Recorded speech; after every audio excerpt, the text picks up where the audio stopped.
اختر مینگل کو منانے کی کوششیں ناکام ہو گئیں۔ BNP رہنما کو قومی اسمبلی سے استعفی واپس لینے پر قائل نہ کیا جا سکا۔ حکومت اور اپوزیشن کی جانب سے ملاقاتیں بے نتیجہ ثابت ہوئیں۔ بلوچستان نیشنل پارٹی کے سربراہ اختر مینگل نے قومی اسمبلی کی رکنیت سے دیا جانے والا استعفی واپس لینے سے صاف انکار کر دیا۔ میڈیا سے گفتگو میں واضح کیا کہ ان کا مستعفی ہونے کا فیصلہ بدلنے کا کوئی ارادہ نہیں۔ کوشش کی تھی، انہوں نے کہا کہ میں نے ان کو قائل کر دیا۔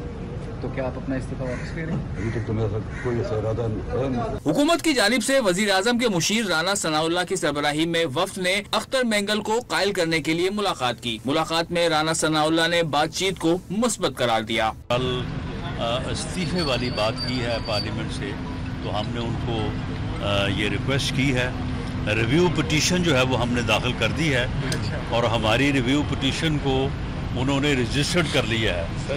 اب اس کے اوپر آرگومنٹس ہوں گے، اور ہمیں پوری امید ہے کہ ہماری پٹیشن جو ہے وہ ایکسیپٹ ہوگی۔ اختر مینگل سے عمر ایوب کی قیادت میں اپوزیشن رہنماؤں نے بھی ملاقات کی اور استعفے کے فیصلے پر نظر ثانی کی درخواست کی۔ چیئرمین PTI بیرسٹر گوہر نے میڈیا کو بتایا کہ PTI نے اختر مینگل کو مشورہ دیا کہ وہ اسمبلی میں رہیں گے تو ہر مسئلہ حل ہو جائے گا۔ میں نہیں سمجھتا یہ کوئی اچھا کام ہے کہ آپ ریزائن کر لیں۔ میری اس سے درخواست ہوگی آپ ریکنسیڈر کریں، آپ اسمبلی کا فورم نہ چھوڑیں، اسمبلی میں رہیں گے، بات ہوگی تو جو بھی مسئلہ ہوگا وہ انشاءاللہ تعالی ایونچولی حل ہو جائے گا۔ BNP سربراہ نے گزشتہ روز قومی اسمبلی کی رکنیت سے استعفی دے دیا تھا۔ ان کا شکوہ تھا کہ کوئی ساتھ دیتا ہے نہ کوئی بات سنتا ہے، وہ اپنے لوگوں کے لیے کچھ نہیں کر سکے۔